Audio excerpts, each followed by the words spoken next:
Hello, my friend.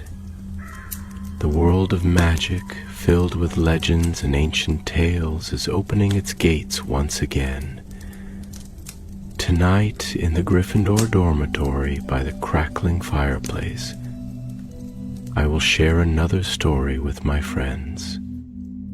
Join us, for the magic is about to come alive. The evening sky over London was soft and violet, the last light of day spilling across the rooftops like liquid gold. From the windows of the Ministry of Magic, the city below seemed calm, peaceful, utterly ordinary. But in the heart of the Auror office, Harry Potter sat at his desk with a furrowed brow and a strange chill crawling along his spine. For the first time in years, the magic felt wrong. He could not have said how he knew it, but it was there, an echo faint and unsettling, like a whisper through old stone halls. For a week now, reports had been crossing his desk, wands misfiring, spells collapsing midair, Patronuses flickering and dying out as if the light itself had grown weary. Even the air within the ministry carried a coldness that refused to lift. Harry leaned back in his chair and rubbed his eyes. He was no longer the boy who had faced Voldemort with trembling hands and reckless courage. Time had lined his face and deepened his gaze, but that same unwavering sense of duty still burned within him. Peace had been hard won, and he meant to keep it. Just as he reached for a quill, the door burst open. Ron Weasley stumbled in, hair windblown, tie askew, holding a parchment sealed with the emblem of Azkaban prison. "You better see this," Ron said out of breath. Harry broke the seal, his pulse quickening. The parchment was brief, but the words struck like a thunderclap. Prisoner escape. Name, Cassius Warwick. Former allegiance, Death Eater. Condition of cell, destroyed. Last words left behind. The shadow heir rises. For a moment, neither of them spoke. The name Cassius Warwick meant little. One of Voldemort's lesser followers, imprisoned shortly after the Battle of Hogwarts. But those final words chilled the blood. Ron gave a low whistle. Shadow heir, eh? Sounds like the kind of thing we thought we were done with. Harry stood, his expression grim. No one escapes Azkaban. Not without help, and not without purpose. That night, Harry returned home to find Ginny waiting by the fire, her red hair glowing in the flickering light. She smiled faintly when he entered, but quickly saw the worry in his face. "Something's happened," she said softly.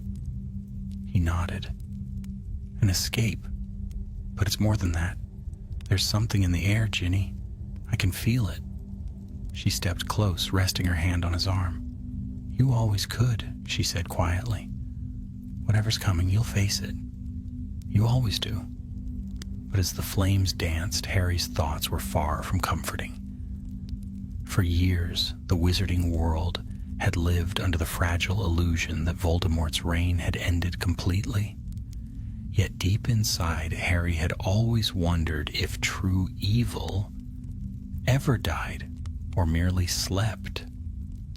The next morning, the Auror office was alive with movement. Hermione Granger, now deputy head of magical law enforcement, had arrived before dawn, organizing reports and interviews with her usual brisk determination. "There's a pattern," she told Harry and Ron as they gathered in her office. "The magical disturbances have been spreading from the north. Small villages, Hogsmeade, Dufftown, Inverness. Even Hogwarts has reported strange fluctuations in the castle's wards." "Hogwarts?" Ron repeated. "Merlin's beard not there again." Hermione nodded, looking pale. "Professor Longbottom says the plants in the greenhouses have been reacting to something dark, growing restless, as if sensing a presence. Harry frowned. And you think it's connected to Warwick's escape? I'm certain of it, she said. But that message, the shadow heir rises. That's what frightens me most. Voldemort had no children, but he was obsessed with legacy. He studied ancient spells of rebirth and vessel binding. If any of his followers tried to complete that work... She didn't finish. She didn't have to. Ron leaned forward, his voice low. You mean someone's trying to bring him back? Silence fell. Harry turned toward the window, gazing at the city below. Clouds were gathering, thick, dark, and unnatural. The kind that carried no rain, only unease. Then we find Warwick, Harry said, and we find out what he knows before it's too late. That afternoon, the three set out to Azkaban. The fortress loomed from the sea like a blade of black stone, its towers clawing at the clouds. The Dementors were long gone, banished after the war, but the place still pulsed with cold, lingering despair. Inside Warwick's cell, they found devastation. The walls were scorched with dark magic, the air thick with a residue that made their skin prickle. The bars had been melted not by heat, but by something colder than ice. Hermione whispered a detection charm, her wand tip glowing faintly blue. There's a trace of soul magic here, very old, very unstable. Harry crouched, tracing his fingers over a strange marking etched into the stone. It was a serpent devouring its own tail, the symbol's edges burned into the rock. He knew that mark. It wasn't the dark mark, but it was born from it. The Ouroboros, he murmured, eternal return. Voldemort used it in his early experiments, before Horcruxes. Hermione's voice was barely audible. Then this isn't just an escape, it's a resurrection attempt. Harry's gaze hardened, and the world is about to remember what real darkness feels like. The sea roared below them, waves striking the cliffs as the wind rose. Above the fortress, the sky dimmed unnaturally fast, as though night had arrived ahead of its time. And somewhere far to the north, beyond mist and mountain, a girl stood at the edge of an ancient ruin, her hands trembling with power she did not understand. The shadows whispered her name, Lyra Morrigan. She closed her eyes as a voice older than death stirred within her mind. The time has come, child. The darkness descends. The storm came without warning. By dawn, the North Sea was roaring, throwing its fury against the cliffs of Scotland. Waves smashed into jagged rocks as the wind tore through the heather and bent the trees near the shore. Amid the chaos stood a fortress of black stone, half swallowed by mist and memory. A place long abandoned and feared by those who still remembered its name, Morrigan Keep. Within its crumbling halls, Lyra Morrigan stirred from uneasy sleep. She was 16 years old, with eyes the color of stormlight and hair as dark as a raven's wing. The world beyond the keep was little more than a story to her, told in whispers by the cloaked figures who had raised her. They called themselves the Devoted, though Lyra knew little of what or whom they truly served. Her dreams had been restless again. Shadows had whispered in her sleep, calling her by name, urging her to wake. But it wasn't the wind that woke her, it was the cold. A chill unlike any she'd ever felt crept through her bones, seeping from the stones themselves.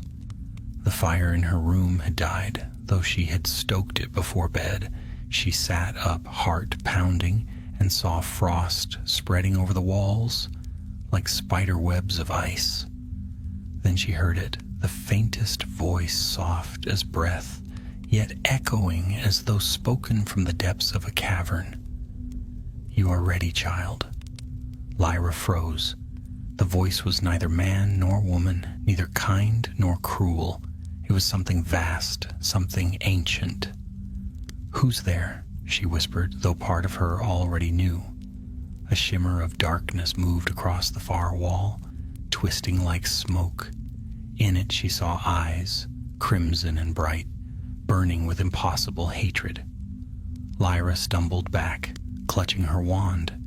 "Stay away." But the voice only laughed, a sound that echoed like wind through empty halls. "You cannot hide from what you are." A sudden pulse of pain shot through her forehead, and she gasped. For a moment she saw flashes, fire serpents, a tall, pale figure in flowing robes, raising a wand toward the heavens. Then the vision was gone, leaving her breathless and trembling. When she looked again, the shadow had vanished, leaving behind only silence and frost. She didn't know it then, but far away in the heart of London, Harry Potter woke at that same instant, his scar tingling faintly, a sensation he had not felt in more than 2 decades. Later that morning, the Aurors gathered in the main briefing hall. Maps were spread across the tables, enchanted quills scribbling notes as reports poured in from every corner of the British Isles. Magical interference had worsened overnight, spells failing, wards collapsing, and strange storms appearing out of clear skies. Harry stood at the head of the room, his expression hard. "We can no longer assume this is isolated. Something powerful is moving, something dark." Hermione entered, parchment in hand. "We've traced the disturbances northward," she said. "They all point to the Highlands, near the ruins of Morrigan Keep." Ron frowned. "Never heard of it." Hermione gave him a look. "You wouldn't have? It was one of the strongholds of Morgana's followers during the early centuries of wizardkind. The Morrigans were rumored to have practiced soul binding, an art so dangerous it was outlawed even before the creation of the Ministry." Harry's eyes narrowed. "And that's where the disturbances are strongest?" She nodded. "And there's something else. A name keeps appearing in the local magical registries. Lyra Morrigan, 16 years old, registered wand, no ministry file, no records of schooling. It's as if she appeared out of thin air. Or someone hid her," Harry said quietly. "If Voldemort ever tried to anchor his soul again, he'd need a vessel, someone living." Ron let out a low breath. "You think she's the Shadow Heir?" Harry didn't answer. He didn't have to. The journey north was long and bitter. The train to Inverness clattered through a landscape of rain and fog. The windows misted with cold breath. Hermione read quietly, scanning through the old archives she had brought along. Ron dozed, his head leaning against the glass. Harry sat in silence, watching the endless gray hills roll past. The weight of memory pressed on him, visions of battles fought, friends lost, and the endless struggle between light and shadow. He had thought he'd left it all behind, but some things never truly ended. As night fell, they reached the outskirts of Dufftown, where an old wizard named Hamish McNair met them at the station. He was a stooped man with a long beard and wary eyes. "You'll be wanting the old keep," he said in a hushed voice. "Folk around here don't go near it. Lights in the windows at night, voices in the wind. Some say the Dark Lord himself walks there still." "We'll take our chances," Harry said. McNair spat into the mud. "Aye, brave words. But the last fool who went up that way never came down again." They pressed on through the night, guided by flickering lanterns and the faint hum of enchantments that pulsed through the mist. The road grew narrow, winding between black hills, At last they saw it, the fortress, rising like a jagged crown against the sky. Hermione shivered. "It's colder here. The magic feels twisted." Harry drew his wand. "Stay close." The gates of Morrigan Keep stood open, rusted and half-broken. Inside, the courtyard was empty, save for scattered feathers and frost-bitten ivy. A faint glow shimmered through the upper windows. And then, movement. A girl's silhouette appeared against the light. For a moment their eyes met across the distance. Harry felt something stir within him, recognition, though he could not explain why. Lyra hesitated, staring down at the three figures in the courtyard. Her pulse quickened. She'd never seen strangers before. Only the devoted, and even they had not come in days. But the moment she looked into Harry's eyes, something deep within her seemed to awaken. She felt the darkness shift inside her chest, whispering, "He knows you, child. He carries the same scar as I." Her breath caught. The mark on her arm, a faint, twisting serpent, burned as though alive. Down below, Harry felt his old scar prickle once more, sharper than it had in years. He pressed a hand to his forehead, grimacing. Ron saw it at once. "Harry?" He nodded grimly. "She's the one. Whatever this is, it's tied to her." Above them, lightning tore through the clouds, illuminating the fortress in stark, ghostly light. Lyra stepped back from the window, heart pounding. In that single flash, she understood one terrible truth. She was not just part of the darkness. She was its beginning. And before the night was over, the darkness would come for her, and for the wizard who had once defeated death itself. Rain poured over the highlands in silver sheets, drumming against the stones of Morrigan Keep. The air shimmered with magic, heavy, old, and full of memory. Harry, Hermione, and Ron stepped through the broken gate, their wands lit, the golden light barely piercing the mist that hung in the corridors. Every sound echoed too loudly. Every shadow seemed to breathe. "This place shouldn't still hold power," Hermione whispered. "It's like walking through the bones of a spell that refuses to die." Ron glanced around nervously. "Bones or not, I'd rather they stayed quiet." They reached the great hall. Once it might have been magnificent. Arched ceilings, carved pillars, banners long since rotted to threads. Now it was cold and silent, the only movement the flicker of their wand light reflecting off the frost that coated the floor. Then Hermione froze. "Wait, do you feel that?"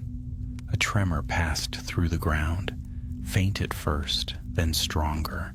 A pulse of dark energy rolled through the air, as if the stones themselves were breathing. "Something's waking," Harry said. Before they could speak again, a figure appeared at the top of the stairs. A girl, pale and frightened, clutching a wand that trembled in her grasp. "Stay where you are," Lyra cried, her voice sharp but shaking. Harry raised a hand, lowering his wand slightly. "We're not here to harm you." "You shouldn't have come," she said. Her eyes gleamed in the dim light, gray, almost silver, like mist before dawn. "They told me no one could find this place." "Who told you?" Hermione asked softly. Lyra hesitated. "The ones who raised me, the devoted.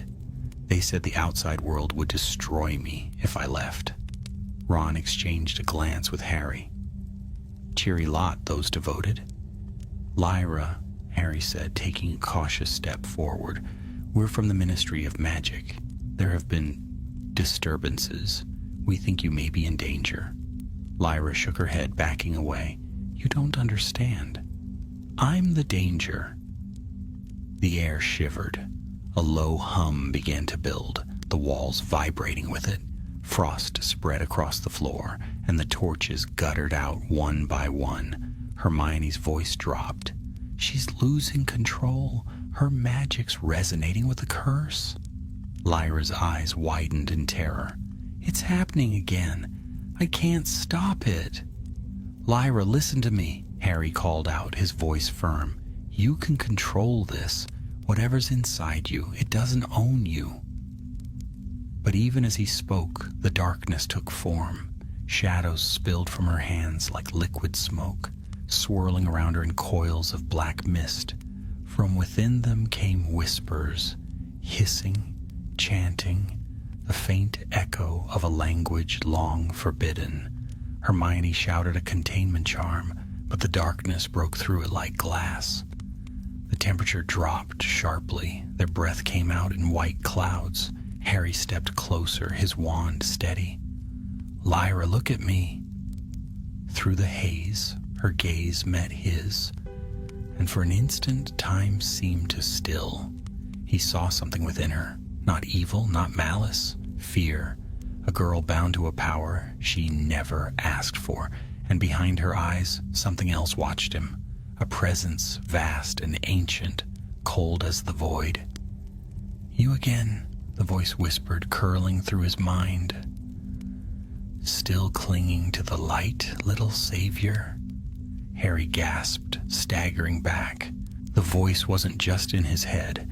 It was the same that had haunted his nightmares long ago, the one he thought destroyed with the fall of the Dark Lord. Voldemort, he breathed. The darkness recoiled, then surged forward with a furious scream.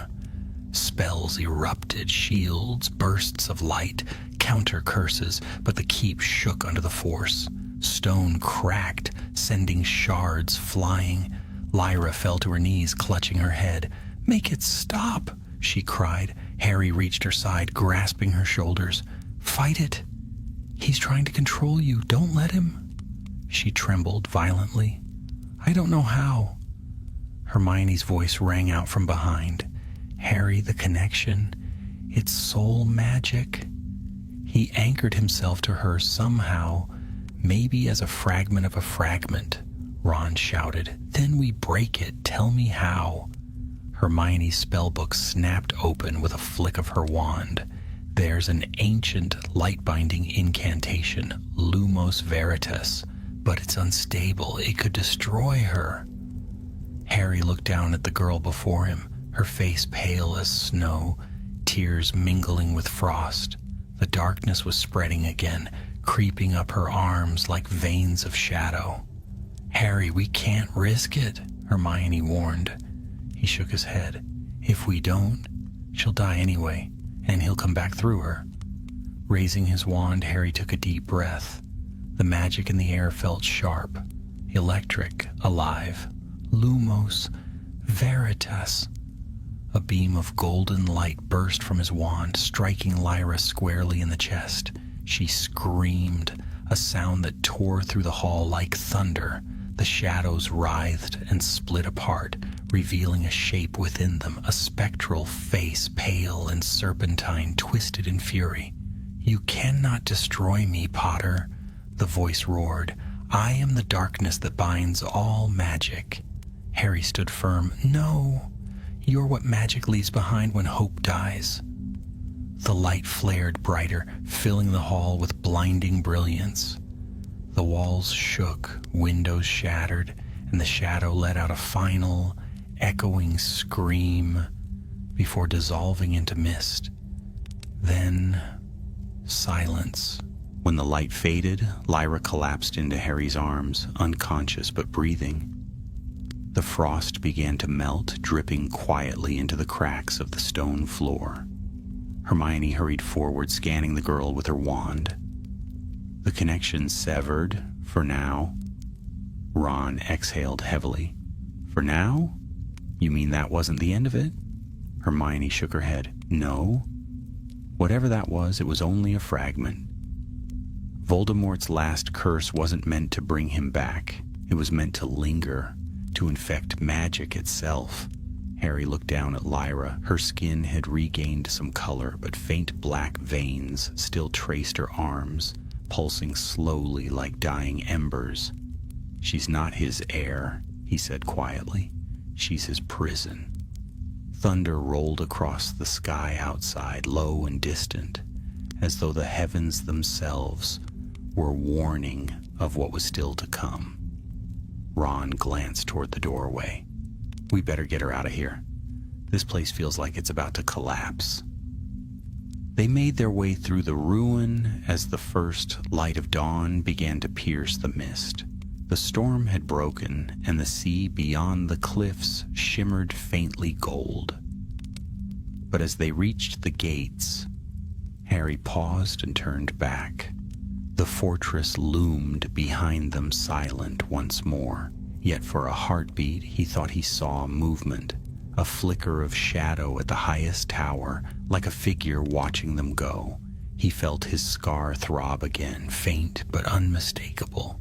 Whatever they had destroyed tonight, it was not gone. It was waiting.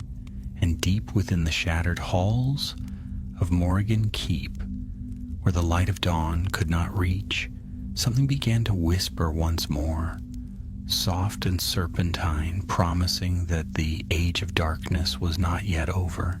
The journey back to London was long and haunted by silence. The train rattled through the gray morning, its rhythmic hum the only sound between the three friends. Lyra lay motionless in the compartment, wrapped in a blanket conjured by Hermione. Her skin was pale, but no longer icy, and faint sparks of magic pulsed around her like drifting embers. Ron stared at her uneasily. "I still can't believe we're bringing her to the Ministry. What if he's still inside her?" Hermione kept her eyes on the window. "We don't have a choice. She needs to be protected, studied. Whatever that curse is, it's more powerful than anything I've seen. And if it spreads..." Harry didn't respond.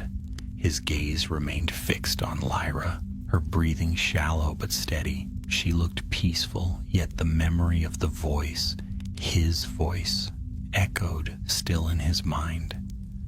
It was like hearing a ghost breathe. He could not shake the feeling that this was only the beginning. When they arrived at King's Cross, Aurors were already waiting. The platform was deserted except for their arrival.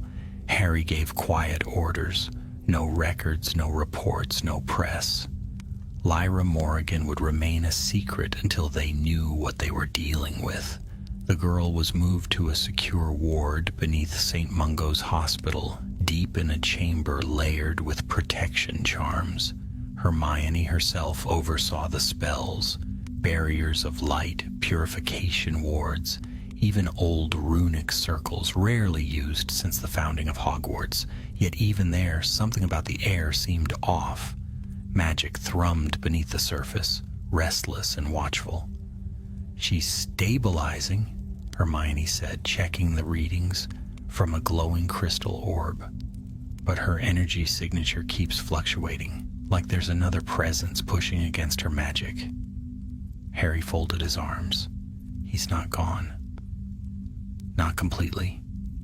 Ron shifted uneasily. "You mean to tell me you know who's been hiding inside a teenager this whole time?" Hermione looked up, serious. "Not hiding. Bound. Whatever spell Voldemort cast near the end of the war, it wasn't a Horcrux. It was more like a curse of succession. He didn't want resurrection, he wanted continuation." Harry frowned. "A living curse." "Exactly," Hermione said. "And Lyra may be the last thread keeping it contained. If it breaks free..." She didn't finish the thought. For days they took shifts at her bedside. Lyra's dreams were filled with whispers and shadows. Sometimes she spoke in her sleep, muttering words that chilled them to the bone. The gate opens, the serpent calls, the light must die. Each time the protective wards flickered as if resisting something unseen. On the fourth night, Harry sat alone beside her, the glow of the charms casting silver light across the chamber. His scar ached faintly, pulsing with each heartbeat. He watched her chest rise and fall and wondered, not for the first time, if fate had chosen this girl, or cursed her. Her eyes fluttered open. "Where am I?" she whispered. Harry leaned forward. "You're safe, Lyra. You're in St. Mungo's. We brought you here from the Highlands." She blinked slowly, trying to focus. "You stopped it. The darkness." "For now," Harry said, "but I need you to tell me everything you remember." She hesitated, glancing around the dimly lit room. "I remember the voices. The devoted said I was born to serve a purpose, that I carried something ancient, something the world wasn't ready to face again." "What purpose?" "They never said, only that when the time came, the shadows would call for me." Her hands trembled. "The night you came, they did." Harry's voice softened. "The shadow that spoke to you, it wasn't your voice, was it?" Lyra's gaze grew distant. "No, it was his, the one who sleeps inside the dark. He said I was his mirror." Hermione entered quietly then, holding a bundle of parchments. She froze when she heard that. "Mirror?" she repeated. Lyra nodded weakly. "He said mirrors never lie, that when the world sees me, it will see him again." The words hung heavy in the air. Harry exchanged a look with Hermione, who swallowed hard. A mirror soul. That's a form of magical duplication. Ancient, dangerous, and thought impossible. It's not cloning or possession, it's reflection. She isn't just a vessel. She's his echo. Ron entered a moment later, carrying a steaming mug of tea. "I hope that's the kind of echo that fades fast." But the fear in Hermione's face told him it would not. That night, a meeting convened in the lower chambers of the ministry. The air was thick with tension. The heads of every major department sat around the round table. Aurors, unspeakables, magical law enforcement, and even the headmistress of Hogwarts, Professor McGonagall herself. Harry stood before them calm but resolute. "We've confirmed that Lyra Morrigan carries the remnants of Voldemort's final curse. It's a form of binding magic that fuses part of his essence into her. She's not a threat by choice, but if the curse awakens, she could become one." An unspeakable named Corvin Bale leaned forward, his eyes glinting behind silver spectacles. "Then we destroy the vessel before it matures. That's the logical course." Ron bristled. "She's a girl, not a cauldron." Corvin's expression didn't change. "If she holds what remains of the Dark Lord, she cannot be allowed to live freely." McGonagall's voice cut through the tension. "Mr. Bale, if you speak of harming a child again, I will personally see you escorted out of this ministry." The room fell silent. Hermione rose next. "We don't destroy what we don't understand. We contain, we study, and we protect. If Lyra is truly bound to this magic, she might also be the key to ending it forever." Harry nodded. "I'll take responsibility for her. She stays under my supervision until we know what we're dealing with." There was argument, protest, and eventually reluctant agreement. When the meeting ended, McGonagall lingered behind. She looked tired, her once sharp features softened by the years. "Harry," she said quietly, "you've carried this burden long enough. Don't let the past consume you again." He smiled faintly. "The past seems unwilling to let me go." The following week, Lyra began to recover. The dark veins had faded, her magic stabilizing under the wards. Yet something in her eyes had changed. They were no longer simply frightened, they were haunted. She asked questions about the world beyond her fortress, about Hogwarts, about the war, about Harry himself. Sometimes she looked at him with an expression that made him uneasy, as though she remembered him from somewhere she'd never been. On the 7th night, she dreamt again. The shadow returned. Not a figure this time, but a whisper in her mind. They will never understand you, child. You are not their enemy, but their mirror. When they see you, they will see what they fear most. Lyra's pulse quickened. Leave me alone. I cannot. I am part of you. You were made from my will, and soon you will fulfill it. The wards flickered violently. Cracks of black lightning snaked across the floor. In her sleep, Lyra began to levitate, her hair fanning out like dark fire. In the next room, Harry awoke to a sharp pain in his scar. He grabbed his wand and ran when he burst through the chamber doors. The air was thick with smoke and frost. Lyra floated at the center of the storm, her eyes glowing with crimson light. "Lyra!" Harry shouted. Her voice echoed with another beneath it, a hiss, ancient and cold. "The darkness does not sleep, Potter. It only waits for the light to fail." He raised his wand, heart hammering. "Then it'll wait a long time." Light burst forth, brilliant and defiant, as the chamber filled with the clash of two forces bound by fate. The last shadow of the Dark Lord and the man who had once ended him. And far beneath the Ministry, in the silent archives of the Department of Mysteries, a sealed prophecy began to tremble. Dust fell from its glass surface as faint words shimmered through the cracks.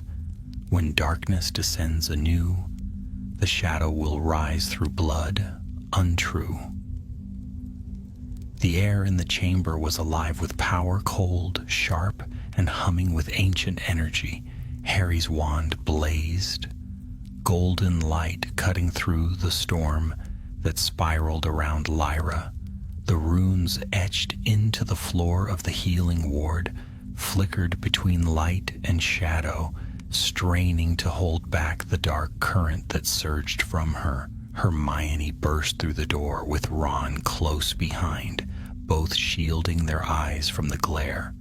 "Containment spells, now!" Harry shouted. Hermione raised her wand, tracing a circle in the air, her voice steady even as the floor trembled beneath her feet. "Praesidium Lux," she cried. A barrier of pure light shimmered into being, pressing back the swirling darkness. But Lyra's scream tore through the wards like a knife. Her voice was not her own. It echoed with two tones, one human, one inhuman. "You think light can bind me, witch? I was forged in the heart of it." The spell shattered. A wave of black fire burst outward, knocking them all to the floor. Sparks rained down from the ceiling as cracks spread through the walls. Harry staggered to his feet, his wand steady though his arm trembled. "Lyra, listen to me. You can fight him. You're stronger than this." Her eyes flared red, but for an instant they flickered, silver struggling against crimson. I can't," she gasped, her voice breaking. "He's inside me. He's everywhere." "You're not him," Harry shouted, stepping closer despite the searing cold. "You are Lyra Morrigan. You are not Voldemort's echo. You are you." The shadows hesitated. For a moment the darkness faltered. Then came a whisper, sly, mocking, and horribly familiar. "Touching words, Potter, but even you should know mirrors cannot lie." The chamber filled with laughter echoing from every corner. Harry's scar burned like fire. He fell to one knee, clutching his forehead. Images flashed before his eyes. Graveyards, green light, a boy's scream. He saw himself, older now, standing where he should not be, as if time itself folded inward. Hermione seized his shoulder, pulling him back to focus. He's using her as a conduit, feeding on your connection. Then I'll sever it, Harry said through clenched teeth. Not alone, she replied. We'll do it together. They formed a circle around Lyra, wands raised. The ancient runes beneath her began to glow again as Hermione chanted in Latin, her voice unwavering. Ron added his own charm, protective, rough-edged, but full of heart. Harry focused his will on one thought only. End this without ending her. The light intensified, golden threads wrapping around Lyra's body, binding her thrashing form. The crimson in her eyes faded, and with a final cry, the shadows exploded outward in a burst of smoke that vanished into nothing. Then came silence. Lyra collapsed, her breath ragged. Harry caught her before she hit the ground. The cold that had filled the chamber began to fade, replaced by a faint warmth. Hermione exhaled shakily. It's over. For now. Ron wiped sweat from his brow. You keep saying that, and it's starting to sound less comforting every time. Harry looked down at Lyra's face. She was pale but calm, her features softened in exhaustion. There was no trace of the crimson glow. Yet deep down, he knew it wasn't truly over. That whisper had been too confident, too knowing. Voldemort's shadow hadn't merely clung to her, it had left roots. The following day, the ministry buzzed with unease. Word of the disturbance had spread, despite their efforts at secrecy. There were whispers in the corridors, rumors of a girl who carried darkness, of Potter's curse returning. Harry ignored them. He had faced whispers his entire life. Instead, he focused on the investigation. He and Hermione scoured the archives of the Department of Mysteries, searching for anything that could explain the curse's persistence. Hours passed in the dim light of enchanted torches, the dust of forgotten ages thick in the air. Parchments lay scattered across the table, each bearing fragments of lost spells and forbidden studies. Hermione spoke quietly, eyes scanning an old leather-bound tome. Here, listen to this. In the age of shadow, the soul may not die but divide. When bound by reflection, it endures beyond form. It's describing what we're seeing, a soul fractured living through reflection. Harry frowned. And if the reflection breaks? She looked up, grim. Then both the image and the source shatter. If Lyra dies, what remains of Voldemort might scatter or spread. So killing her isn't the answer, Harry said. No, but nor is leaving her unguarded. We need a way to isolate the reflection, to extract it. That's impossible, Ron muttered, flipping through a pile of scrolls. Even I remember that from defense lessons. Splitting souls is one thing, but stitching them back, well, that's madness. Hermione sighed. Then we'll have to invent a new kind of magic. Harry looked at her, a faint smile tugging at the corner of his mouth. That sounds like something you'd say right before saving the world again. She gave him a tired smile in return. Let's just hope this one doesn't take another 7 years. While they studied, Lyra slept, or at least she pretended to. The healers came and went, whispering reassurances, but their words did little to quiet the unease growing inside her. The darkness had gone silent, but silence, she had learned, was often its favorite disguise. She dreamt of mirrors, thousands of them, each reflecting a different version of herself. Some wept, some screamed, some stood smiling coldly. In the center stood one mirror larger than the rest, its frame carved with serpents. Within it she saw, not her face, but his. They think can cage you," the reflection said softly. "But you are not a prisoner. You are the promise I left behind." "No," she whispered, "you're gone." The reflection tilted its head. "Are you certain? Then why do you hear me still?" She woke with a cry, drenched in sweat. The healers rushed in, but she waved them away.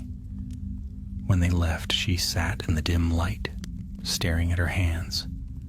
For a moment, she thought she saw a faint shimmer beneath her skin, like the trace of shadow curling through her veins. She wrapped her arms around herself and whispered, "I'm not you." But the whisper that answered her, faint as a sigh, made her blood run cold. "Aren't you?" Days passed. Harry and Hermione's research led them to a forbidden record, an old prophecy sealed after Voldemort's fall. It was so heavily warded that even the unspeakables had forgotten it existed. With McGonagall's help, they gained access to it deep within the Hall of Prophecy. Dust hung thick in the air as they approached the glowing orb. Inside, faint words spiraled like smoke. Hermione murmured the activation charm. The glass pulsed, and a soft voice, Sybil Trelawney's voice, distant yet clear, filled the hall. "When the Dark Lord is gone yet not gone, when shadow mirrors soul, a child born of ancient line shall bear the curse of his return. The Savior who once conquered death must face the mirror and see himself within." The light dimmed. Silence followed. Ron rubbed his temples. "I don't know about you lot, but I'm getting really tired of prophecies involving you, Harry." But Harry didn't answer. His gaze was distant, his jaw set. He finally said quietly, "If she's the mirror, then maybe the only way to destroy what's left of him is to destroy the reflection within me." Hermione's head snapped up. "No, absolutely not. You can't risk that connection. You don't even know what it would do to you." Harry looked toward the orb, its light flickering faintly. "I've lived with his scar my whole life. Maybe it's time I used it." And somewhere far below them, in the depths where no light reached, a single whisper echoed through the darkness. "At last, the mirror begins to see." The night after the prophecy's revelation, London lay restless beneath a sky of thick, rolling clouds. The moon was hidden, the streets below washed in dim amber light. Far beneath the city, in the secured lower levels of the Ministry, Harry sat alone in the chamber where Lyra slept. He had dismissed the guards and the healers for the evening. There were too many eyes, too many opinions. What needed to be done could not be shared. She lay still, her breathing even. Her face was calm now, the pale weariness softened by rest. She looked younger than her years, innocent, fragile, almost peaceful. But the faint shimmer beneath her skin was still there, a quiet pulse of shadow like a heart that beat too slowly. Harry leaned back in his chair, his wand lying across his lap. The scar on his forehead throbbed in slow rhythm. The pain wasn't sharp anymore. It was steady, deliberate, like a drum beat he could almost anticipate. He had not felt it this way since the war. The words of the prophecy rang again in his mind. The Savior, who once conquered death, must face the mirror and see himself within. It wasn't just about Lyra. It was about him. The connection hadn't died with Voldemort. It had only gone quiet, waiting for the right echo to awaken it. He whispered into the silence, "If this is what you left behind, I'll end it myself." A voice, soft and frightened, answered him. "You can't." Harry looked up sharply. Lyra was awake, her eyes wide but steady, fixed on him. "You were listening," he said quietly. "I dream all the time," she murmured, "even when I'm awake." She sat up, clutching the blanket around her shoulders. "He talks to me in those dreams. He tells me you'll never understand. That you fear what's inside me, because it's the same thing that was once inside you." Harry's hand tightened around his wand. "He's lying to you. That's all he's ever done." Lyra shook her head. "No, he doesn't lie. Not to me. He shows me things, memories, places, faces I shouldn't know. A boy with dark hair fighting in the dark. A green light in the sky. And you." Harry's blood ran cold. "What did you see?" She hesitated. "A flash of light? And your scar bleeding gold? And then him looking through your eyes." He rose slowly.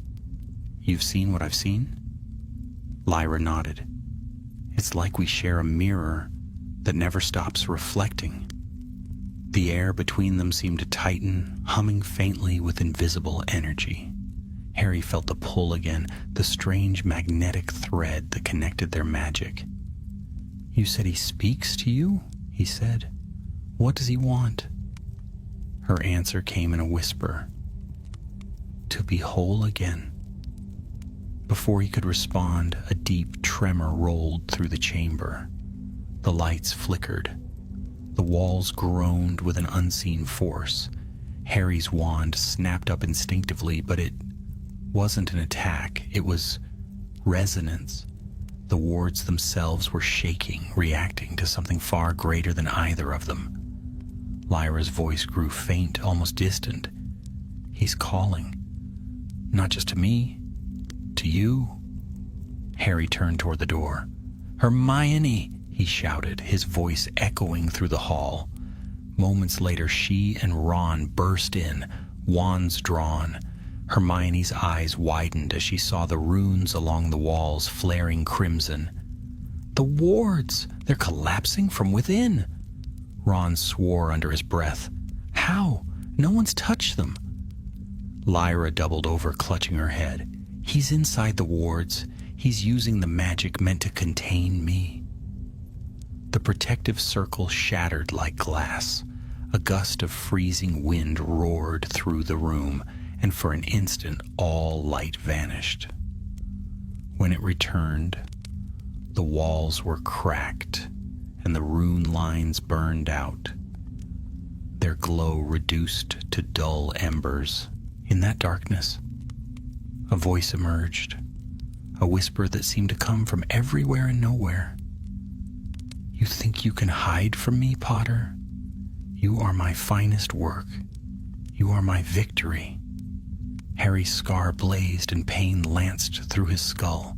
He staggered but stood firm, his wand raised high. "Get her out," he ordered. Hermione and Ron grabbed Lyra, half dragging her toward the door as the chamber began to crumble. The voice laughed, a sound both cruel and familiar. "She cannot leave, and neither can you. The bond is sealed. You are both part of me now." Harry clenched his teeth and shouted the first spell that came to mind. "Expulso!" The blast of light tore a hole through the shadows, just long enough for Hermione and Ron to pull Lyra through. The heavy doors slammed shut behind them. Harry was alone. The voice echoed through the black. "Why fight what you have always been, Harry Potter? You killed to survive. You conquered by hate as much as by love. You are no savior.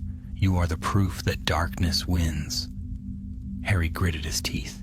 "You were wrong before, and you're wrong now." "Am I?" "Look at her. The girl you think you're saving is your reflection. You destroy me, you destroy yourself." For a heartbeat, Harry hesitated. He could still feel Lyra's magic pulsing faintly beyond the door, an echo of his own. The connection between them wasn't just symbolic. It was real, magical, and deep. Then came another voice, faint, distant, but unmistakably Lyra's. "Don't listen to him." The shadows faltered. Harry raised his wand again. "Then we end this together." He poured his magic into the floor, reigniting the broken runes. The lines blazed gold, spreading in a circle, the air filled with the scent of ozone and fire. "Lumos Veritas," he cried once more. Light exploded from his wand, flooding the chamber. For a moment, the darkness screamed, a sound not of pain but of fury. The force of it shook the stones and shattered the ceiling. When the light faded, Harry stood alone amid smoke and silence. The voice was gone. The pain in his scar dulled, leaving behind only a faint ache.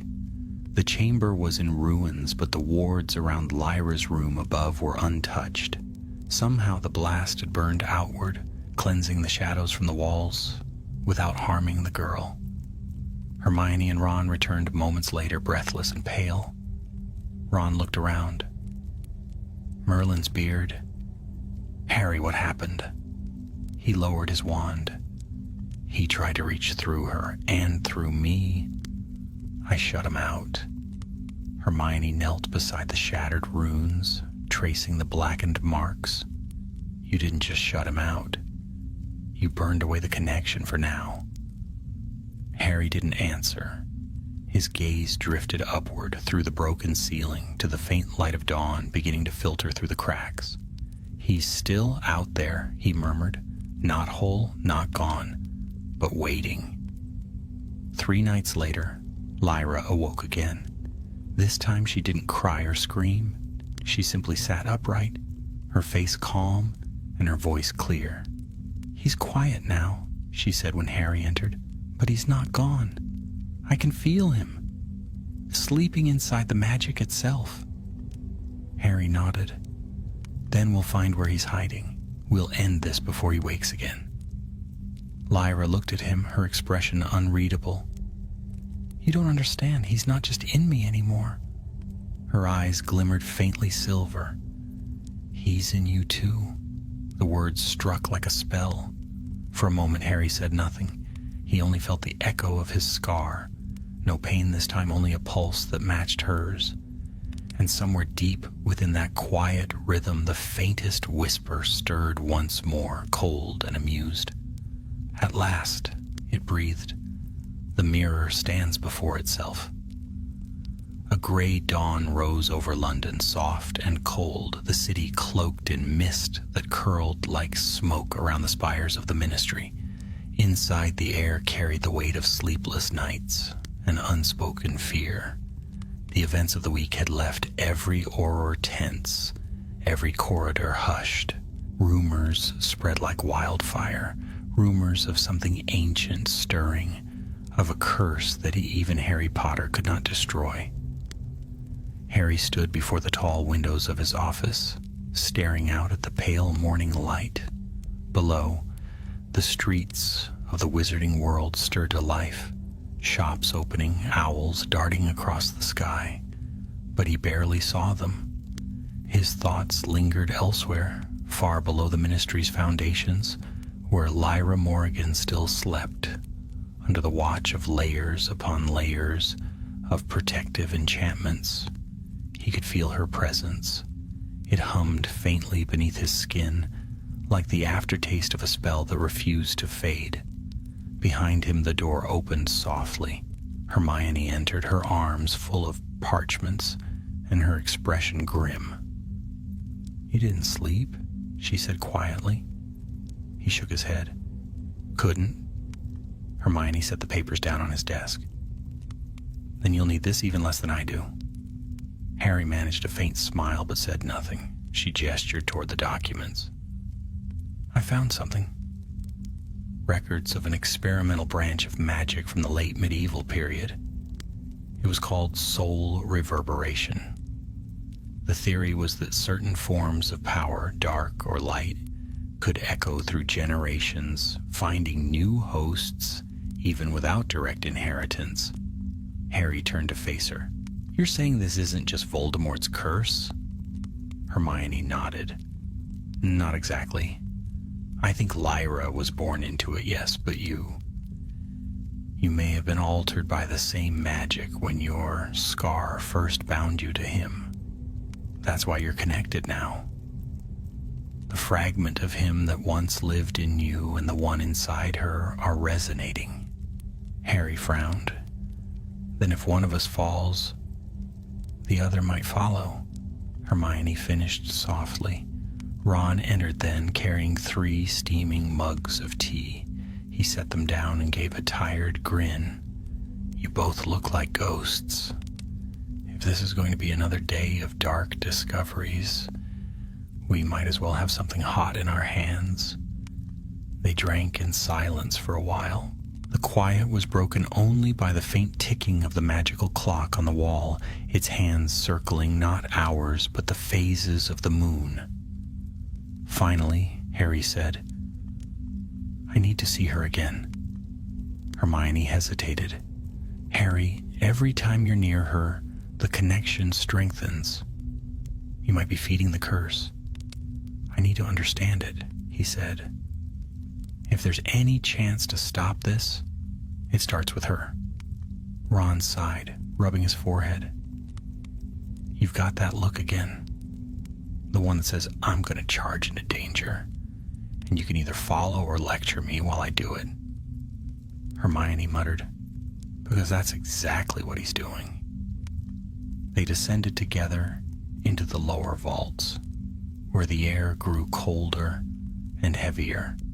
The guards at the sealed door stepped aside without question. Harry pressed his palm to the runic plate and the locks turned with a deep, echoing click. Lyra sat upright when they entered. Her hair fell loosely around her shoulders, her face pale but no longer fevered. The silver in her eyes gleamed faintly in the dim light. "You came back," she said. Harry nodded. "How are you feeling?" "Better," she said, "or maybe worse. It's hard to tell." Hermione examined the runes along the wall, murmuring charms under her breath. "There's no trace of active dark magic in the air. Whatever happened before, it's dormant now." Ron crossed his arms. "Dormant's not the same as gone." Lyra looked from one to the other. "You all talk as if I'm not here. You're afraid of me." Harry met her gaze. "We're not afraid of you. We're afraid of what's inside you." A faint smile touched her lips. "It's the same thing inside you, isn't it?" The words struck like a spell. She tilted her head slightly. "I can feel it when you're near. A shadow, like mine, buried deep, but alive.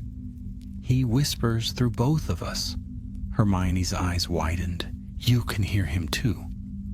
Lyra nodded. "Sometimes in dreams. Sometimes when I close my eyes too long, he says he made us mirrors of each other. That one cannot exist without the other." Harry felt the scar on his forehead burn faintly. He forced the pain down. "You don't have to listen to him." She studied him, her voice almost gentle. "Do you think ignoring a shadow makes it vanish, Harry Potter?" The silence that followed was heavy. Then without warning, the lights flickered. The torches along the wall dimmed and the air grew colder again. Hermione drew her wand instantly, but Lyra raised a hand. "It's not him this time," she said. "It's something else." The ground shuddered beneath them. A pulse of dark energy rippled through the floor, shaking the runes until cracks spidered across their glowing surfaces. From the far end of the chamber came the unmistakable sound of stone grinding against stone. Ron swore. "Tell me that's not another possessed wall." The far wall split open, revealing a narrow passageway where none had existed before. Faint light shimmered within, pulsing like the heartbeat of some sleeping creature. Hermione stepped forward, her wand raised. "This isn't natural magic.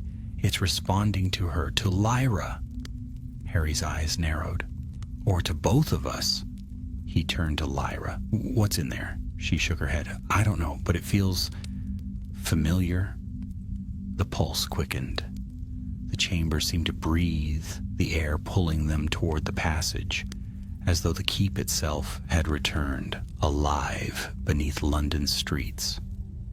Ron muttered, "Well, that's not ominous at all." Harry motioned them forward. "Stay behind me." The corridor beyond was narrow, its walls carved with serpentine symbols glowing faintly blue. The air grew colder with each step, and whispers fluttered through the dark, soft, indistinct, but growing clearer.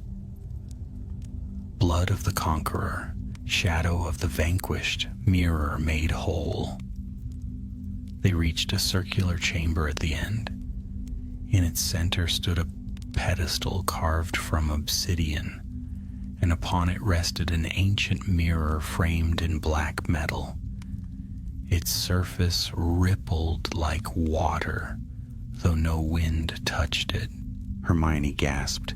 "It's another mirror of Erased." Harry shook his head. "No, it's darker than that. This isn't desire, it's reflection."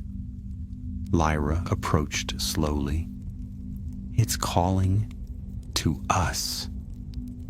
Before they could stop her, she reached out and touched the glass. The mirror rippled violently.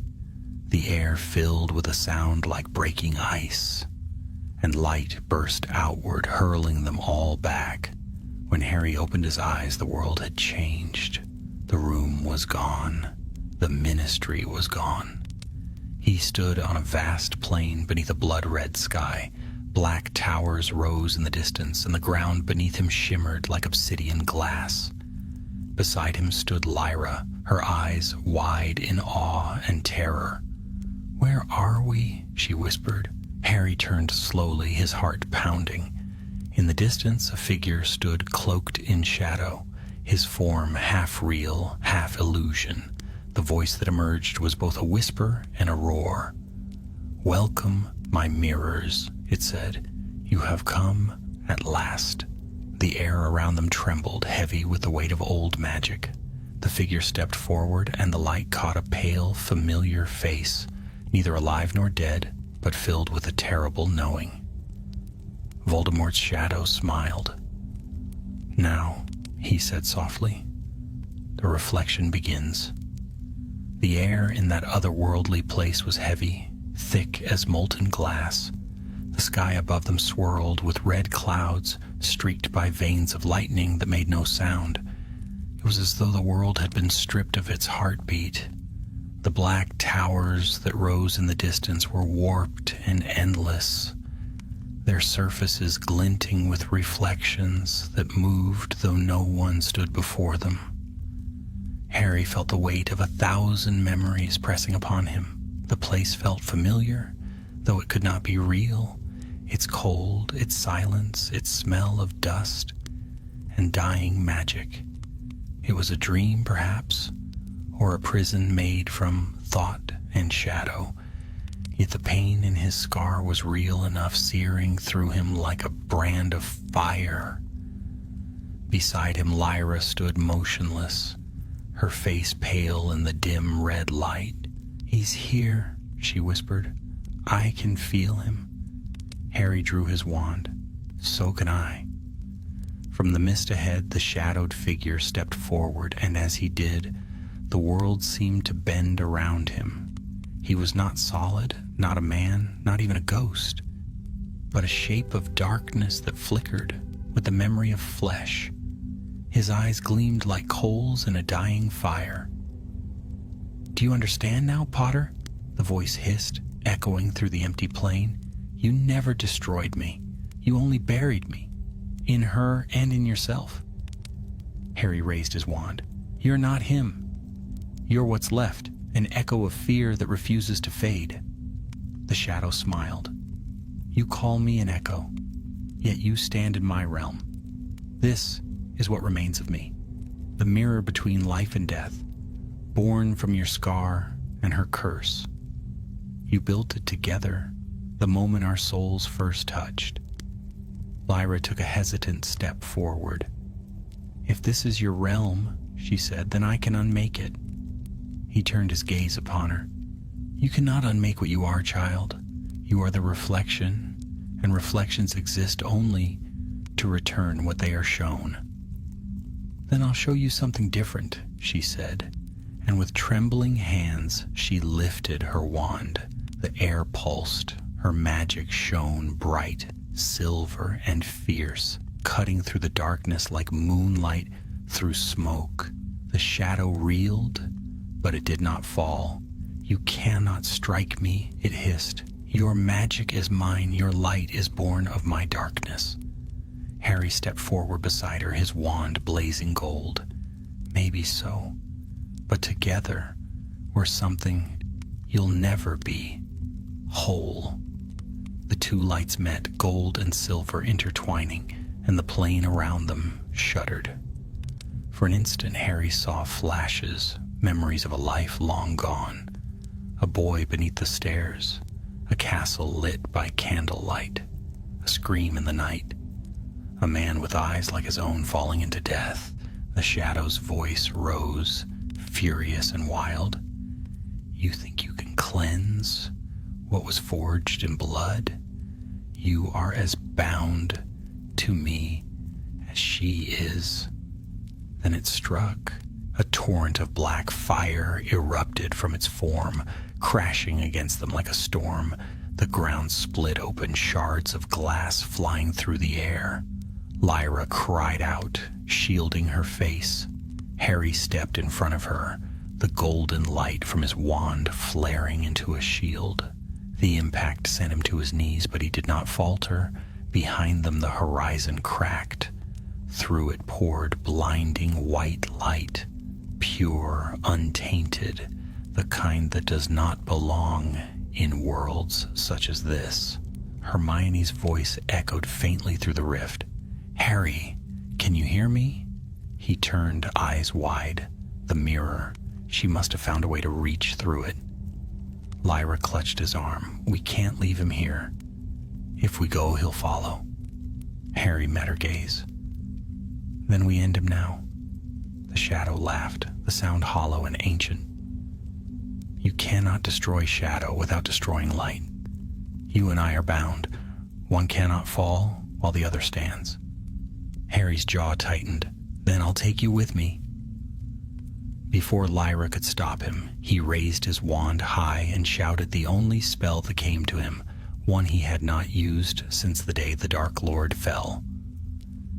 "Expelliarmus!" The spell struck true, colliding with the torrent of black flame. But this was no ordinary duel. The clash of opposing magics tore the air apart. The ground split open beneath them, the red sky collapsing into shards of glass. Lyra screamed his name, but Harry could barely hear her. The light around him was blinding, searing, endless.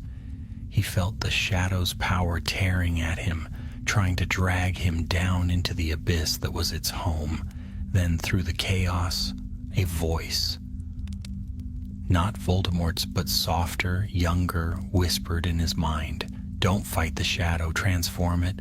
Lyra's voice, or perhaps something deeper than that. Harry opened his eyes. The light from his wand changed, no longer gold, but white, pure and silent. It spread through the broken world, not burning but dissolving the darkness, like mist before the dawn. The shadow screamed, its voice unraveling. "You cannot destroy what you carry within." "Then I'll carry it," Harry said, "but you'll never command it again." The black towers shattered. The crimson sky peeled away. The world collapsed into light. When the brilliance faded, Harry lay upon the cold stone floor of the ministry chamber once more. Hermione knelt beside him, her wand trembling, tears streaking her face. Ron stood behind her, pale as parchment. "Harry," Hermione whispered, "you're back. You vanished for minutes, then the mirror exploded." He sat up slowly, his body aching. "Lyra," there was a pause, then a soft voice spoke behind him. "I'm here." She stood near the ruins of the mirror, untouched but changed. The silver in her eyes was gone, replaced by a calm gray that seemed almost human again. The faint shimmer beneath her skin had faded. "What happened?" she asked softly. Harry looked around at the wreckage.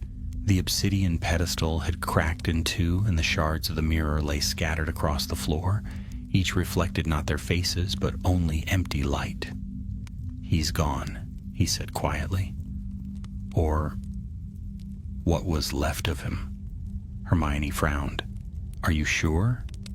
If this was a realm between souls, how can you be certain?" Harry met her eyes.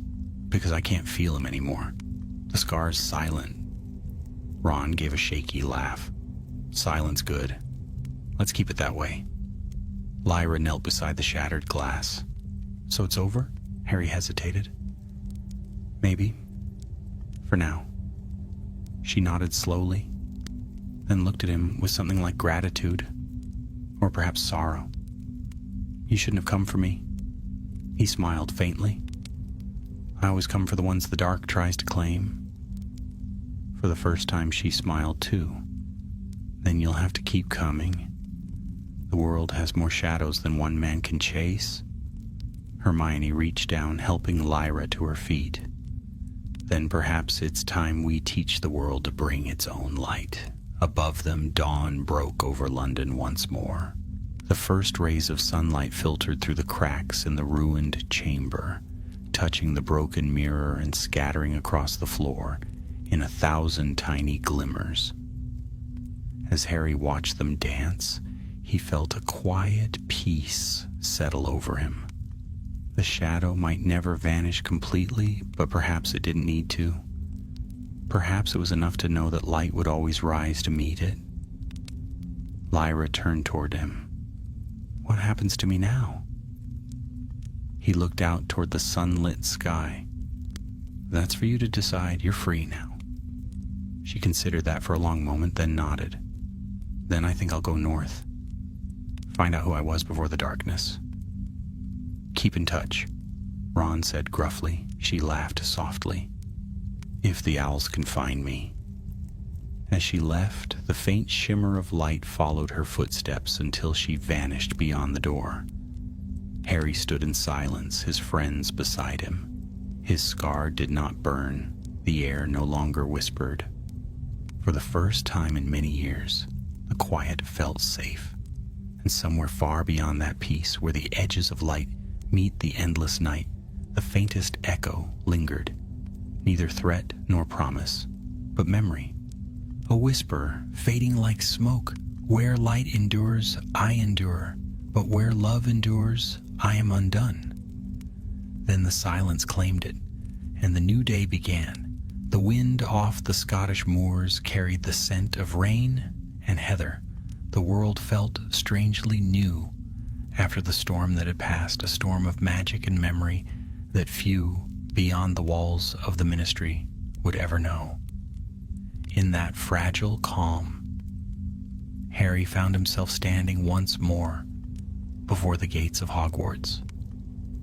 It had been years since he last walked these grounds, not as an Auror or investigator, but simply as Harry Potter, the boy who had once believed that this castle held all the answers he'd ever need. The turrets glistened in the morning mist, and the great lake shimmered like a mirror of the sky. Yet even here, peace was never complete. He was not alone. Hermione and Ron stood beside him, their cloaks drawn close against the chill.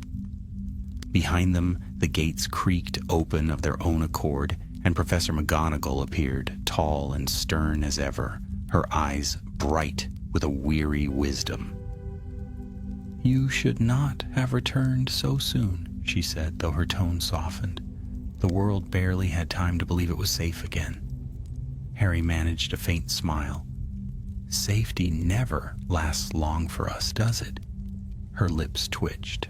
"No, but we endure." They followed her into the castle, through halls that whispered with old magic. Students' laughter echoed faintly in the distance, young voices unburdened by the darkness their elders had faced. Yet as they approached the headmistress's office, Harry felt that same tug deep in his chest, a lingering echo of the shadow that refused to die completely. McGonagall motioned for them to sit. "You brought me troubling news, Hermione," she said, folding her hands atop her desk. The destruction of that mirror was no small event. Its shock reached even here. The wards around the castle trembled that night. Hermione nodded gravely. "We believe the mirror's energy wasn't contained.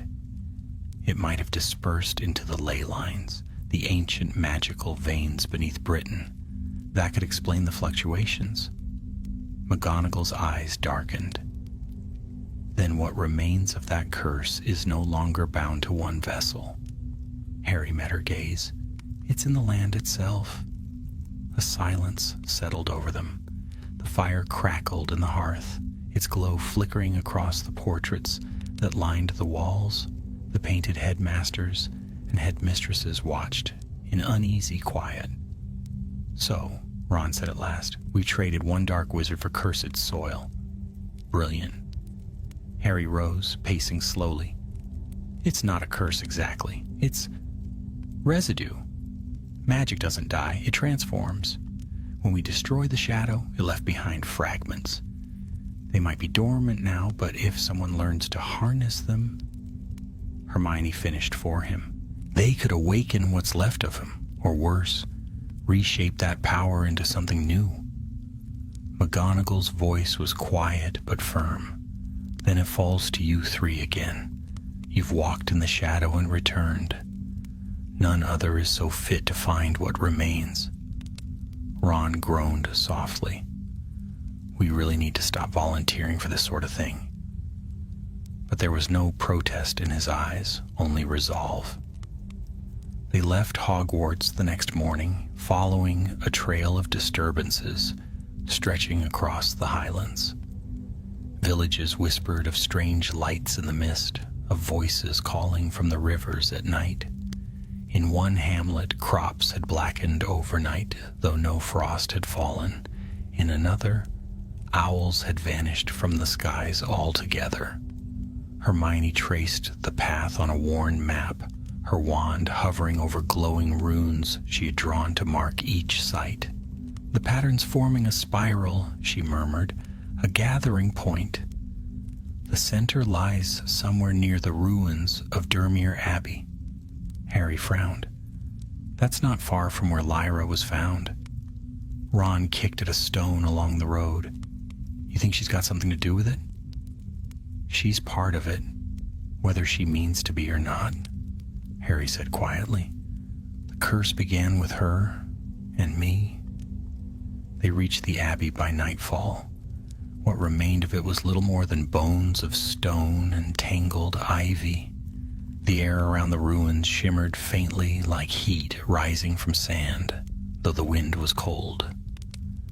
"This place is soaked in magic," Hermione said. "Old, wild magic, like the kind that predates the Ministry itself." They stepped carefully over fallen arches, their wands casting narrow beams of light. Beneath the abbey's central archway stood a shallow pool of water, black as ink. The surface reflected not their faces, but the red glow sky they had left behind in that other realm. Ron shuddered.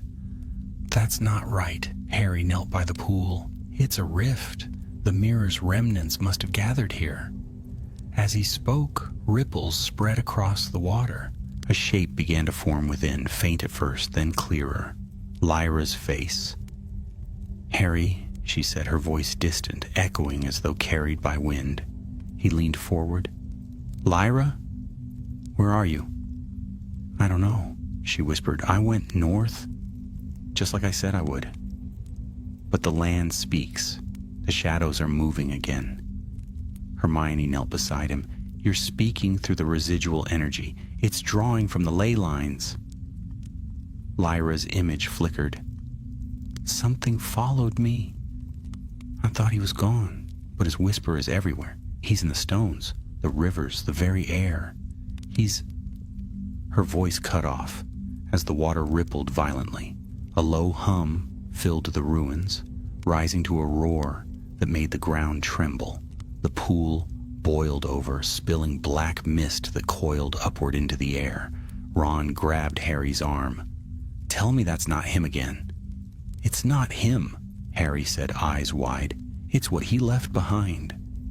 The mist solidified, taking form, a faceless figure, tall and shifting, woven from smoke and fragments of light. It had no eyes, no mouth, but the air quivered with its presence.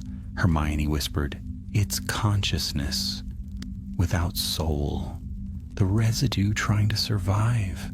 The figure moved, its form flickering between human and serpent. It reached toward Harry, and a whisper like wind through dead leaves filled his mind. "Light cannot exist without shadow. You cannot destroy what defines you." Harry felt a familiar pulse in his scar, faint but unmistakable. He raised his wand. "I'm not trying to destroy it, I'm trying to balance it." The figure paused. The mist around it seemed to hesitate, as if listening. Hermione caught on at once. "Harry, use it, don't fight it, direct it." He closed his eyes, focusing on the pulse within, the echo of Voldemort's magic that had bound him since childhood. For years he had feared it, fought it. Now he reached for it. The light of his wand shifted, not gold this time, but soft white, tinged with shadow at its edges. The mist drew closer, drawn to the balance in his magic. Harry spoke softly, his words carrying through the ruins. "You were born of darkness, but light gave you form. So return to it, both of you." The mist quivered, twisting upon itself, and then slowly began to sink back into the pool. The black water turned silver, calm as glass once more. Silence returned. The tremors ceased. Hermione lowered her wand, breathing hard. "You didn't destroy it." "No," Harry said. "I gave it a place." Ron frowned. "A place? Where?" "In the world," Harry said. "In balance. Magic isn't meant to be clean or pure. It's both. That's why it never dies." The pool gleamed faintly, reflecting the stars above. For the first time in days, the air felt warm again. Hermione smiled faintly. "Maybe this is what the prophecy meant. You didn't have to erase the darkness, only to understand it." Harry nodded, staring into the water. "Then perhaps, after all this time, I finally have." As they turned to leave, the faintest whisper rippled through the pool, soft and weary, no longer cruel. "Balance restores what pride once shattered. The mirror closes." Harry looked back once, then pulled his cloak tight against the cold. The wind swept over the ruins, scattering the last of the mist. For the first time in many years, the world felt quiet. Not empty, but whole. And though the scars of the past would never fade completely, they no longer burned. They simply existed, like the shadows that fall when morning breaks. Weeks passed. The wizarding world slowly forgot the trembling of the earth, the whispers of shadow, and the brief shimmer of unnatural light that had rippled through the skies. Most believed it to be a quirk of weather, a rare convergence of wild magic.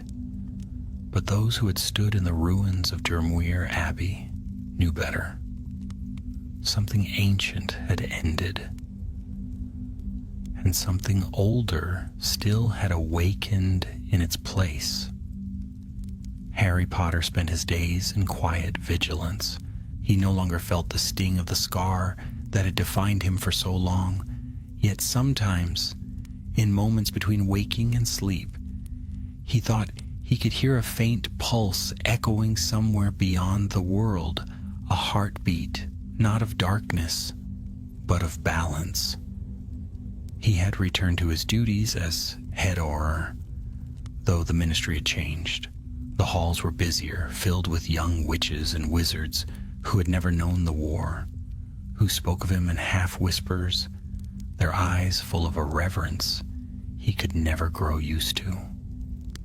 He smiled when he could, guided when he must, and listened when he could not find words. But in the quiet of his office, when the sun dipped beyond the city skyline, he thought of Lyra Morrigan and the road she'd taken northward. Hermione, ever restless in her pursuit of knowledge, had begun a new project, a study of the ley lines that threaded through the wizarding world.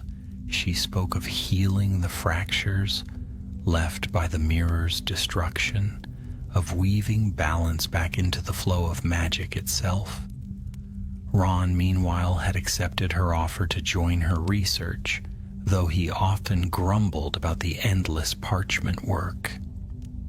"At least," he'd said, "it's quieter than chasing cursed broomsticks through Nocturne Alley."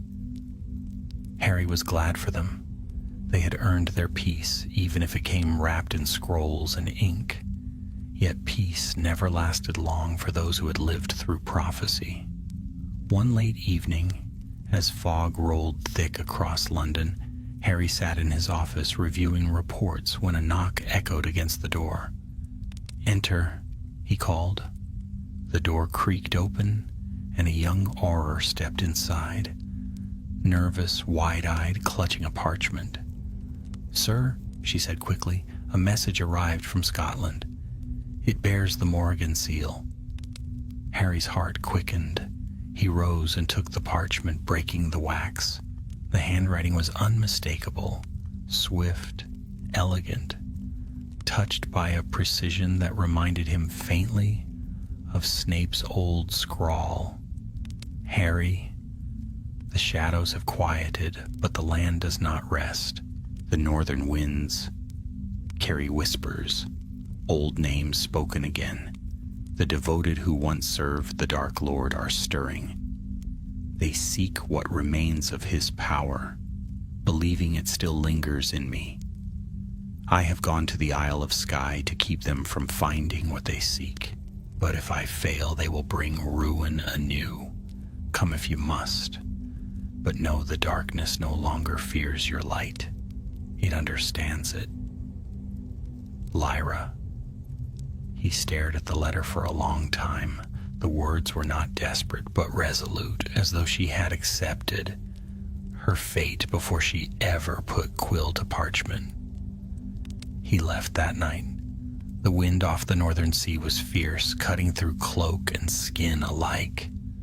The Isle of Skye loomed ahead, a place of crags and mist, where ancient stones stood like sentinels against the tide.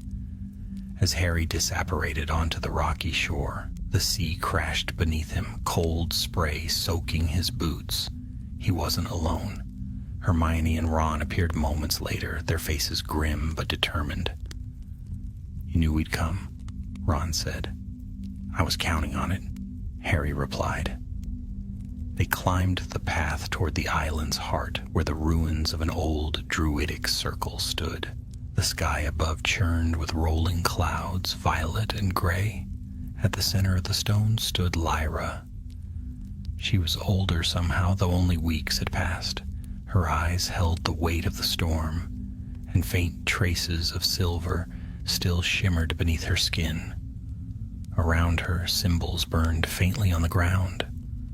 Wards of protection, ancient and powerful. "Lyra," Harry called, stepping forward. She turned, her voice carried by the wind. "You shouldn't have come."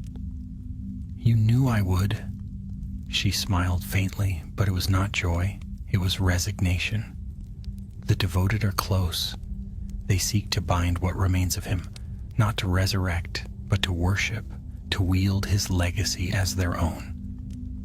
Hermione's wand flicked, scanning the runes around them. "You've drawn a containment circle. Are you planning to trap them here?" Lyra shook her head. "No, I'm planning to trap what's still inside me." Harry's blood ran cold. "No, you can't. If you sever what remains of that magic, it could destroy you. It could free me," she said softly. A sound carried on the wind then, chanting, low and rhythmic. Figures emerged from the mist, cloaked in tattered robes. Their wands glowed crimson, and their voices rose in eerie harmony. "The devoted," Ron muttered, drawing his wand. "Brilliant. Outnumbered again." Lyra stepped into the circle, her hair whipping around her face. The air shimmered, and the runes beneath her feet began to blaze. "Their faith feeds the curse. If I can draw it into me, bind it, one final time, it will end with me." Harry moved toward her. "You don't have to do this alone." She looked at him, eyes bright with both fear and peace. "You taught me that light and shadow must exist together. Let me be both." The chanting grew louder. The devoted raised their wands, streams of black fire arcing through the air. Hermione and Ron deflected them, spells crackling like thunder. Harry threw up a shield, the golden dome flaring bright around them. Lyra's voice rose above the chaos, calm and steady. "Eterna umbra, lumen aeternum." Light and darkness collided at her command. A vortex formed above the stones, spiraling faster, drawing the devoted's magic into its core. The wind screamed, tearing at the earth. "Lyra!" Harry shouted, fighting against the gale. "Stop! Your body can't contain it!" Her voice came faintly through the roar. "It isn't mine to contain, it's ours to end." The sky burst open, light engulfed the island, a blinding storm of silver and gold. The chanting ceased. The devoted were thrown to the ground, their magic unraveling into ash. And then silence. When Harry opened his eyes, the circle was gone. The runes had burned out. The sea was calm again, the wind soft and cold. Lyra lay at the center of the clearing, her cloak torn, her hair strewn across the stones. Harry rushed to her side. She was breathing, but barely. Her eyes fluttered open, and she smiled faintly. "He's gone," she whispered, "truly gone this time." Harry knelt beside her. "You did it." She looked past him toward the horizon. "No," she murmured. "We did." Her hand slipped from his, and the light faded from her eyes. But her expression remained peaceful, as if she'd fallen into the gentlest of sleeps. The first rays of dawn broke over the sea. The light touched her still form, and as it did, her body shimmered, then dissolved into mist, scattering on the wind. Hermione's hand covered her mouth. Ron bowed his head. Harry stood, staring toward the sunrise. The air around them felt lighter, cleaner, as though a century of darkness had finally lifted. "She's part of the balance now," Hermione said softly. Harry nodded, his voice low. "Yes, she's where she was always meant to be, between light and shadow." They turned toward the sea, the waves glimmering gold beneath the rising sun. For the first time in years, the horizon looked endless, not a place of fear, but of promise. And though her voice was gone from the wind, Harry thought he heard a whisper echo faintly in the quiet dawn, soft, steady, and certain. The darkness descends only so the light may rise again. The morning after the battle upon the Isle of Skye broke clear and still. The sea stretched endlessly beneath the pale gold of dawn, the wind carrying only the soft murmur of waves and the faint scent of salt and heather. The stones that had once thrummed with wild magic were silent now, their ancient runes dulled to nothing more than weathered carvings.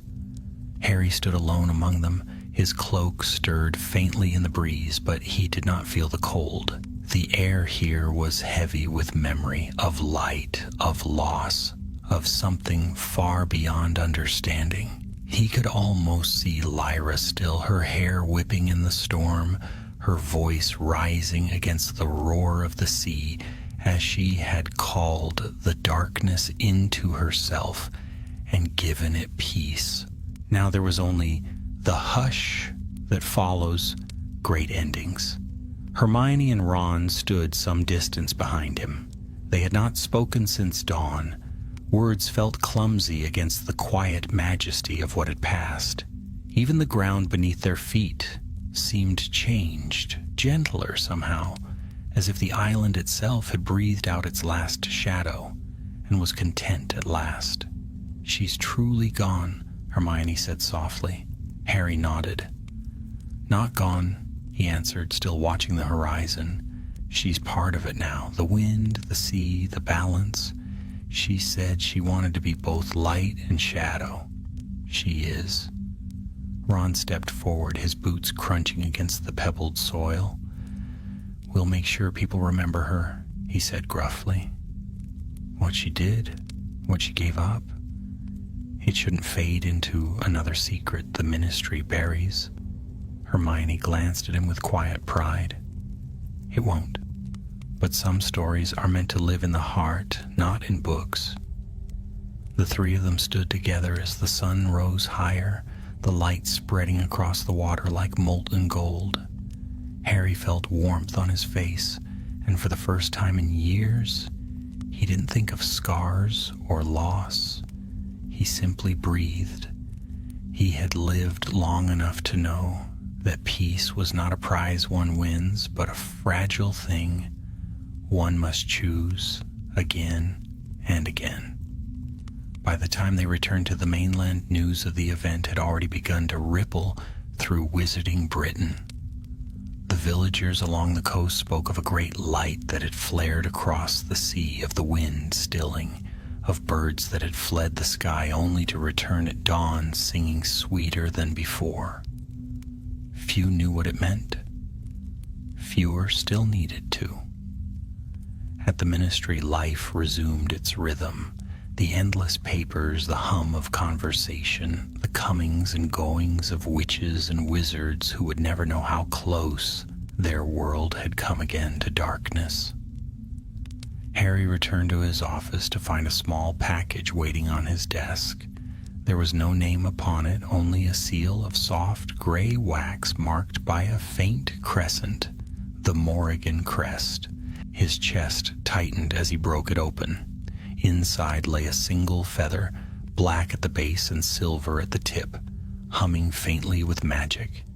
Beneath it, a scrap of parchment held only 4 words: "The light remembers you." He stared at it for a long time. The feather pulsed faintly in his hand, warm as breath. Then slowly he smiled. When Hermione entered, she found him standing at the window, the feather resting in a glass case on his desk. She said nothing at first, merely followed his gaze to the skyline beyond the enchanted glass. "It's beautiful today," she said. "Clearer than it's been in years," he replied. She studied him quietly. "You've changed, Harry. You seem lighter." He smiled faintly. "Maybe that's what happens when the shadows finally find their place." Hermione nodded, her eyes glimmering. "Ron and I are leaving for Norway next week. There's an old ley junction there we need to study. I think the magic's starting to heal itself." "I'm glad," he said. "You were right about the balance all along." She reached for the door, but paused, glancing back at him. "You always carried more light than you believed, Harry. Maybe Lyra saw that before anyone else did." When she left, the silence that followed was gentle, not heavy. Harry sat down, taking a quill to parchment. He began to write, not reports or official statements, but something simpler. There was a girl who bore the weight of a curse that was never hers. She taught me that light and dark are not enemies, but reflections. She gave her life to prove it. Her name was Lyra Morrigan, and the world is better for her having lived. He paused, setting down the quill. For a moment he could almost hear her voice in the wind again. "The darkness descends only so the light may rise again." He closed the journal, sealing it with wax. It would not go to the ministry archives nor to the prophet. It would stay with him. One story among many, too personal to share, too precious to lose. Months passed. The world moved on. The scars of magic across the land healed. Grass growing again where blackened earth had once marked the path of the curse. Children at Hogwarts studied the history of the war as something far away, as though it belonged to another age. And perhaps it did. Harry visited the castle once each season. He would stand upon the cliffs overlooking the lake, the wind in his hair, the old towers rising behind him like watchful sentinels. He no longer came searching for ghosts. He came because he wanted to remember the living. In spring, the first daffodils would bloom at the edge of the water. In autumn, the air would carry the scent of burning leaves. And sometimes, just sometimes, a raven would circle above him, black and silver in the sunlight, its cry sharp and clear. He always smiled then. One evening in late winter, as snow fell quietly across the city, Harry returned home to find Ginny waiting by the fire. She looked up from the paper in her hands, her smile soft. "The ministry's calling this the calmest year in 2 decades," she said. "No dark uprisings, no cursed artifacts, no mysterious disappearances." "Don't jinx it," Harry said, but his tone was warm. She laughed. "After everything, perhaps the world deserves a little quiet." He nodded, sitting beside her. The firelight danced across their faces, warm against the frost outside. "Do you think it's truly over?" she asked after a while. Harry looked into the flames. "Not over. Nothing ever really ends. But maybe it's changed. Maybe it's learned." "And you?" she asked softly. "What have you learned?" He thought for a long moment before answering. "That darkness isn't the enemy. Fear is, and that even when it returns, as it always does, it can't survive where there's love." Ginny leaned against him, her head resting on his shoulder. Outside, the snow continued to fall, blanketing the city in white. For a moment, he imagined Lyra somewhere far beyond the veil, watching the world she had saved. He imagined her smiling, the wind carrying her laughter through the endless quiet between stars. He whispered into the fire, though no one but the flames could hear. "Thank you." The clock chimed softly, marking the close of another day. The shadows in the room shifted, gentle and harmless, their edges blurred by the golden light. And as the fire crackled low, the world outside seemed to breathe, a world that, for now, was balanced, bright, and alive. For when darkness descends, as it always will, there are those who remember how to rise.